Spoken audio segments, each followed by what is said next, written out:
All right, China's military is claiming that it has completed drills around Taiwan, saying that it's ready to defeat any form of Taiwan independence and foreign interference attempts. At least 70 Chinese warplanes, 11 warships as well, spotted around Taiwan just today.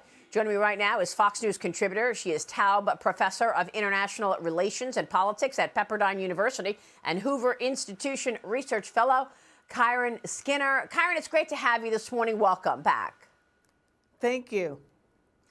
I want to get your take on the China threat. Kiron, how do you see it? It's global. You just described the latest activity, the 3 days of combat drills along the Taiwan Straits, but it's everywhere. President Xi has a grand ambition to be the global peacemaker, but he's also the global aggressor.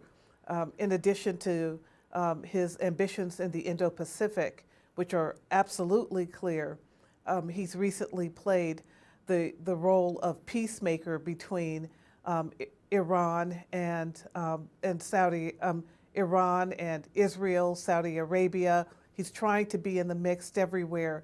He's got a strong foothold in the Western Hemisphere throughout Latin America, all kinds of trade deals, construction projects, the same on the African continent. Meanwhile, the United States, primarily the Biden administration, is struggling to understand that we're not in the 20th century with China anymore. It was just a few days ago that House Speaker McCarthy was leading an historic meeting in an historic moment at the Reagan Library with a bipartisan delegation having discussions with the president of Taiwan about enhanced military cooperation, the issue of semiconductor materials that are so vital for the United States and the West, greater promotion of democracy. Right. Where is Washington? Where's the White House in these discussions? And then across the Atlantic, you have Macron staking out a very different stance on China than what the U.S. would want during his summit in Beijing. That's right. It's really surprising and depressing. It's depressing, it's discouraging, but you just said it. Where is the White House in all of this? This White House refuses to push back on so much provocation from communist China, from a surveillance balloon that was allowed to traverse the entire country all the way up to South Carolina, to TikTok, to the theft of intellectual property, to all of what you're talking about in terms of the provocations around Taiwan. A new Pew Research Center poll finds that more than half of Americans do not have confidence in President Biden's ability to deal with China, Kiron. So where is this going?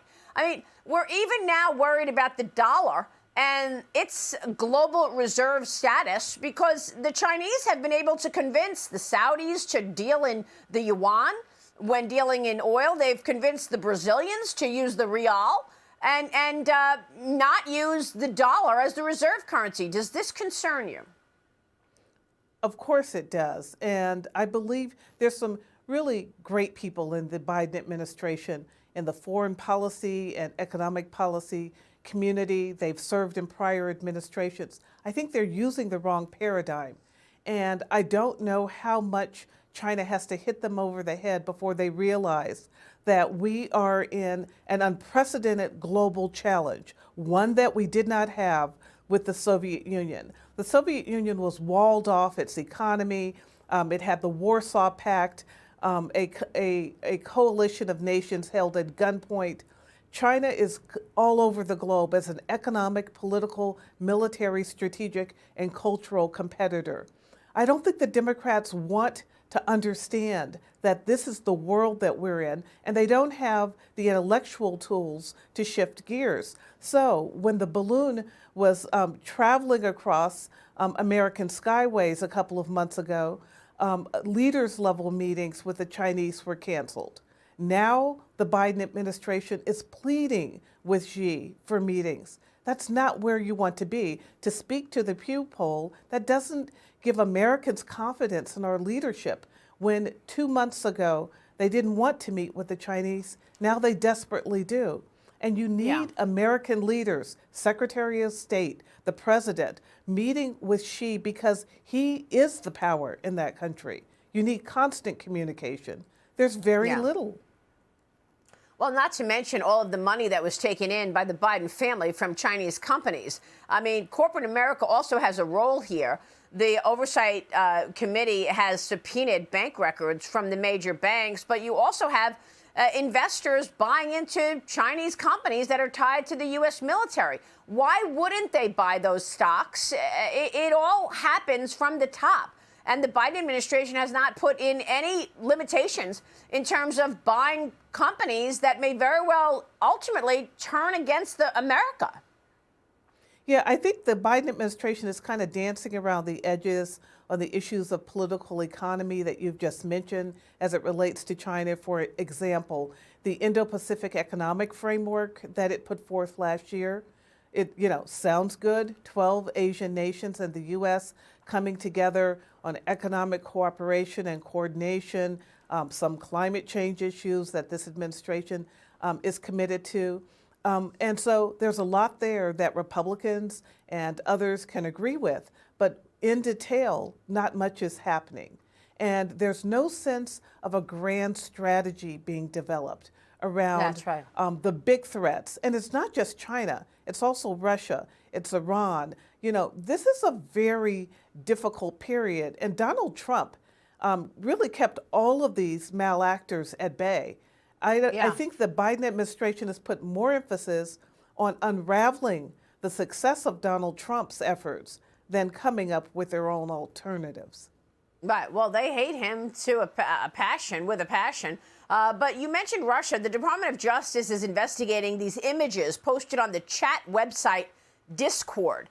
They appear to show highly classified Pentagon documents on the war on Ukraine and other foreign affairs. Some of the documents reportedly detail the weaknesses in the Ukrainian army. Kiron, what about this? Tell us about the impact this is having on America on the world stage. So while many people were celebrating, Easter and the weekend and the holidays, the Justice Department and the Pentagon were busy trying to make sense of these documents. It's not at the scale of WikiLeaks, but you don't need thousands of documents to reveal highly sensitive information. Often when you see a leak like this, it's well thought through and it's coordinated, and someone is trying to convey to the larger public that there's a problem, that there's a leadership failure. And so we don't know all the details yet, so I want to be careful. But Yeah. I have seen over 20 years of working with the Pentagon that leaks of documents and leaks more broadly are associated with a big argument. And I just wonder what this reveals. Now, we're in a war environment, and I don't think this administration, we've just been talking about China, Maria, but the U.S. is ever more involved in the Ukraine conflict. And you wonder when and where the American public can enter. There's Wow. there's no attempt to have a discussion by our legislators, including Republican ones, just about how involved we have become in Ukraine and, European security. And the leaked documents will really, I think, put that into sharper focus. Wow, this is such an important point that you make. Kiron, please come back soon. Great conversation. We so appreciate you weighing in on all of that.